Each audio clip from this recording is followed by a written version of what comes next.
for tonight is Rabbit and the Indian Chief. I'm still reading from the book Glooskap's Country and Other Indian Tales by Cyrus Macmillan, 1922. So it's over 103 years old, the book. So this story, Rabbit and the Indian Chief. Long ago, an Indian chief was living with his people far in the Canadian forest. Life was good and food was plentiful, and the people were all very happy. But one day, a wicked giant and his old witch wife came crashing into the land from a far country beyond the prairies. They devoured all the food they could lay their hands on, and soon there was little left to eat in all the country. And often they carried off little children to their hiding place and ate them up until not a trace of them remained. Somewhere far in the forest, they dwelt in a hidden cave. They slept all day long, but at night they always stalked forth in search of plunder. The chief was much troubled, and with his warriors he tried in every way to discover their hiding place, but no one ever succeeded in finding it.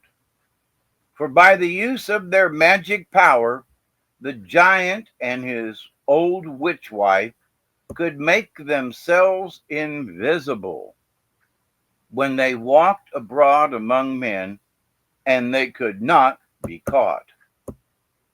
The chief called all his warriors to a council and said, "Who can rid me of this pest? Who can kill the giant?" But not a man replied. And when he saw his people's store of food rapidly growing smaller, and the little children of his tribe slowly disappearing, he was greatly puzzled as to what he should do. One night of bright moonlight, Rabbit was prowling through the woods, as was his custom, in search of someone on whom he could play a prank, for he was a great joker. Suddenly he came upon the giant and his old witch wife standing by an opening in the side of a low mountain. He watched them for a long time from the shadow of a great tree, and at last he saw them enter a large hole in the side of a hill. He knew now that he had hit by accident upon the giant's cave, and he was well pleased by his discovery. But he kept his secret to himself, for he thought, "Here's a good chance for me to win fame. I will kill the giants by a crafty trick, and I will then be looked upon as a great warrior, the foremost in all of the land, for all the chief's men have failed to find the giants." So he went to the chief and said, "O chief, I know where the giants live, and I swear to you that I am going to kill them. It is I alone who can rid you of these pests." "You," said the chief in great surprise, "little harm the like of you can do to the giants. They will eat you up in one mouthful." Then he laughed loudly at Rabbit's boldness, and he called to his warriors, saying, "See what a stout fighter we have here. Little Rabbit says he can do what we have failed to do. He swears that he will kill the giant. He is better fitted to kill a mouse." And they all laughed loud ha-has at Rabbit's vanity. Poor Rabbit's pride was deeply hurt by the chief's scorn. and the warrior's cruel laughter, but it all made him more determined than ever to slay the thieving giants. So he went to an old woman who lived nearby and said, "Give me an old faded dress and a ragged old shawl, and your colored spectacles and a hat with a feather in it." The old woman wondered what tricks he was up to now, but she gave him what he asked for. He put on the tattered old dress and the battered hat with a red feather sticking from the top, and he wrapped the old shawl around his face, and he wore the woman's colored spectacles, and he carried a crooked stick.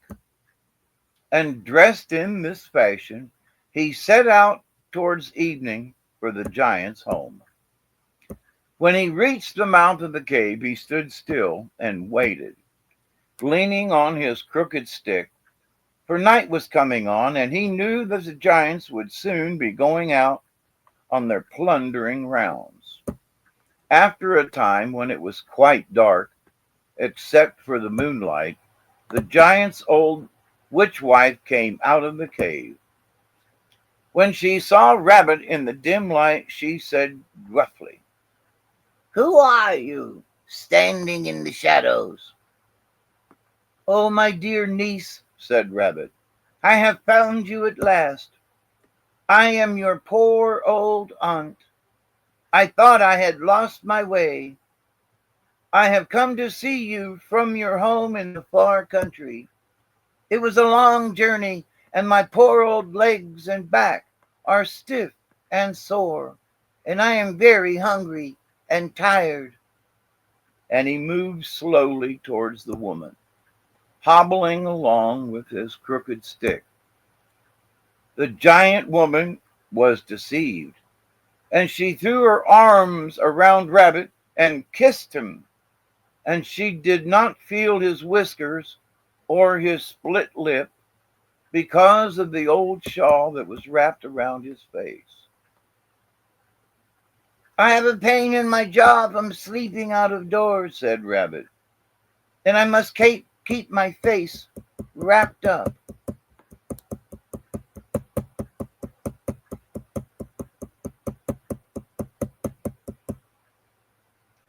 "Come in and rest, and you will soon feel better," said the giant woman. "You will have to lead me in," said Rabbit, not wishing to take off the shawl, "for my eyesight is very bad." So she led Rabbit into the warm cave, which was so dark that they could scarcely see each other. And she called her husband and said, "Here is my dear old aunt who has come from all the way from the far country, beyond the prairies." And the giant, believing Rabbit to be his wife's kindred, for he could not see him very clearly, treated him very kindly. And they showed him the bed where he was to sleep.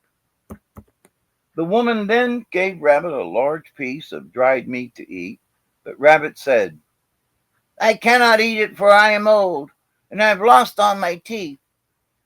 Give me an axe to cut it up small." So the woman brought him a sharp axe, and he chopped the meat into small pieces and ate it all up. And he said, "I will keep the axe by me, for I shall need it at all of my meals." And he placed it beside his bed. The giant said, "We're going away to see some friends, but we shall be back before midnight."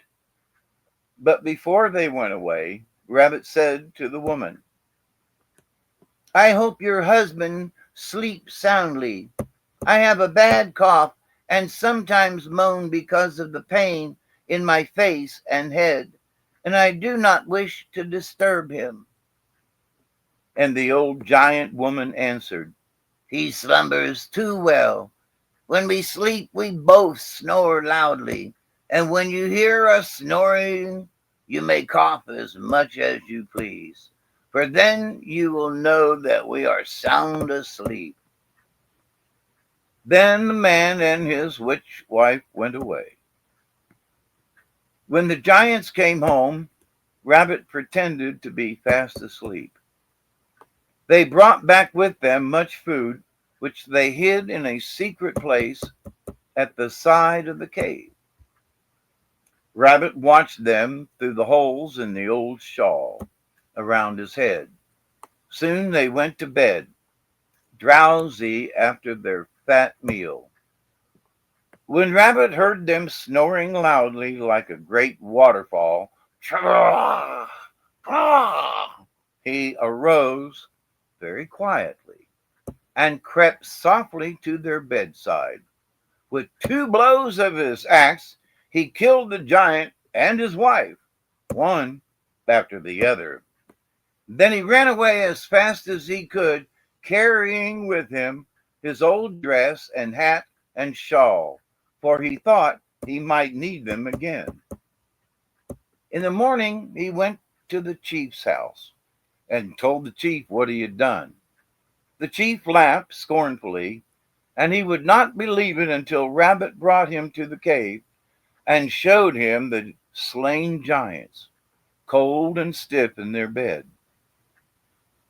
The chief's men then took back to the village the great store of food the giants had hidden in the secret place. But the chief and his warriors, although they were glad to be rid of the thieves, were angry at heart because Rabbit, whom they had laughed at, had done what they failed to do, for they were very jealous of Rabbit's power. One day, soon afterwards, the chief called all the birds and the animals to a council and said, "Now that the giants who robbed us of our food are dead and gone, and that we shall never again want for nourishment in my country, I am going to let each animal and bird choose the kind of food he would most like to live on if he could get it.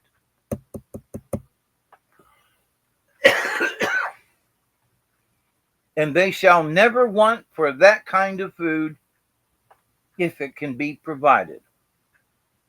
And he called on each to make the choice. And the bird said, "Grain and seeds and worms." And the squirrel said, "Nuts." And the fox said, "Chickens." And the cat said, "Milk." And the dog said, "Meat and bones." And the weasel said, "Eggs." And the wolf said, "Lambs." And the bear said, "Fish from the frozen sea." And so on, until each animal was called upon and declared his liking. And the chief said, "It shall be as you have chosen." But the chief had purposely neglected to summon poor Rabbit to the council, and Rabbit was absent on a long journey. When he came home, he was very angry when he heard what had happened, for only the leftover in the world's food remained for him to choose. So he went to the chief and said in great wrath, "This is a fine return for ridding your land of giants, but that is the way you have. You always reward good deeds with evil." The chief was very angry because of Rabbit's insolence, and he said, "You are telling lies again." But Rabbit called as witnesses to the truth of what he said sheep and goat and duck who chanced to be passing by and who stood listening to the quarrel. An old sheep said, "Rabbit has spoken truly. When I was young, I gave the chief much wool to make clothes for his back, and he used me well. But now that I am old, he is going to kill me and eat me up. That is my reward." And the old goat said, Rabbit has spoken wisely and justly. I served the chief well in my time and gave him milk. But now that I am old and have no more milk, he is fattening me and getting me ready for slaughter. That is my reward. An old duck said, That is a true saying of Rabbit. Once upon a time I gave the chief many eggs and young ducklings, but now that I have stopped laying, he is soon going to roast me in a pot. That is my reward. The chief could make no answer to these charges, for he knew them to be true, and he offered to do what was in his power for Rabbit. But Rabbit refused to make choice of food, for he said, The best is already gone. He sulked for many months and lived alone by his own efforts as best he could. At last he decided to take vengeance on the chief, and he hit, as was his custom, on a crafty trick. The chief had an old bear which he prized very highly, for the bear did for him many wondrous tricks and brought laughter to him and his warriors when he danced at their feasts. In those olden times, Bear had a long bushy tail, of which he was very proud.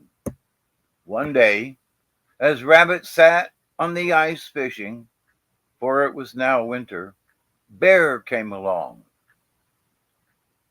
There was to be a feast that night, and he was going to dance for the chief, and he was in very good spirits. Where did you get all the fine fish? He asked, for he was a great fish eater. I caught them through the hole in the ice, said Rabbit. It is very easy. Just drop your tail down through the hole,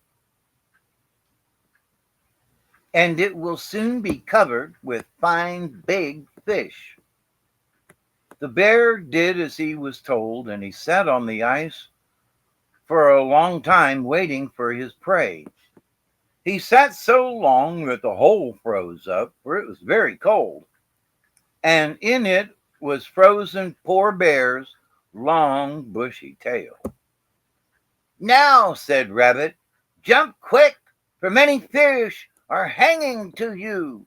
Bear jumped with all of his might, but his tail was held fast in the ice, and it broke off close to the root. Rabbit laughed in great glee and ran away, and poor Bear howled with pain and shame. He could not dance at the feast because his stub of a tail was sore, and the chief and the warriors were very angry at Rabbit because he had harmed their dancing pet. And since that time, Bear has had a short stubby tail, which to this day he tries to wag feebly. Rabbit then hid for some days far from the chief and his warriors. Then he decided to try another trick. The chief's woodcutter was old Beaver, who lived in a little house of reeds on the bank of a stream. He was very busy now cutting down the trees for the chief, for it was near to springtime, and the people were in need of logs for building roads over the rivers. One day, Rabbit went to Beaver and said, The chief sent me to you to bring you to a great tree he wishes you to cut down at once. So Beaver went along with him. But when Beaver was busy at his task, cutting down the tree, Rabbit hit him a savage blow on the head with a big stick, hoping to kill him and thus, again, to anger the chief. Poor Beaver fell to the ground, and Rabbit ran away. But Beaver was only stunned. He got up after a time and went home, muttering to himself and rubbing his sore head.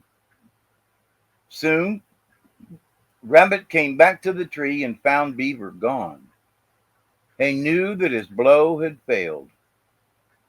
Then he put on again his tattered old dress and his ragged shawl and his colored spectacles and the hat with the red feather sticking to the top. And he went to Beaver's house by the stream, hobbling along with a stick. "The chief sent me to bring you to a great tree. He wishes you to cut down at once," he called. And Beaver said, "I've already tried to cut a great tree for him today, and I should have finished it had I not been beaten with a stick until I was stunned by the blow." "Who struck you?" asked Rabbit, laughing to himself. "Rabbit struck me," answered Beaver. "He is a brigand and a liar and a thief," said Rabbit. "He is all that," said Beaver, rubbing the lump on his head. So the Beaver went along with Rabbit, and Rabbit asked as they went along, "How is it that you are alive after that cruel blow?" And Beaver said, "Rabbit hit me on the head. If he had hit me on the back of my neck, he would have killed me, for there I keep the secret of my life." When the Beaver was busy again at his task, cutting down the tree, Rabbit hit him a powerful blow on the back of the neck, and poor Beaver fell down dead. Then he cut off his tail that was made like a file and went away happy, for he knew that the chief would be very angry when he found what had happened to his woodcutter. When the chief learned that Beaver had been killed, his wrath knew no bounds, for he could ill afford at this time to lose his best wood chopper. He blamed Rabbit for the deed, but he could not be sure that his suspicions were well founded. Rabbit kept out of the chief's sight for some weeks, but one day in early summer he was very hungry. He saw all the other animals filling their bellies with their favorite food, and he decided to forget his sulks and to ask the chief for help. So he went to the chief and said haughtily, "I want you to give me food for my own special use, as you have done with the other animals. You must do it at once, or I will do you much harm." Then the chief remembered what Rabbit had done to his dancing bear, and he thought of the death of Beaver, for which he blamed Rabbit without proof, and he grew red with anger. He seized Rabbit by the heels and said, "Henceforth the dogs will always chase you, and you will never have peace when they are near. And you will live for the most part on whatever food I throw you into now." Then he whirled Rabbit around his head by the heels and then threw him with great force from him with great force, hoping to drop him in a great black swamp nearby.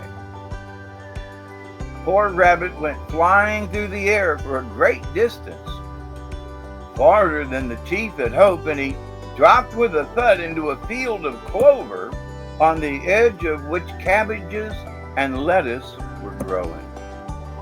And since that time, dogs have always chased Rabbit, and he has lived for the most part on cabbages and lettuce and clover, which he steals on moonlight nights from farmers' fields. The end.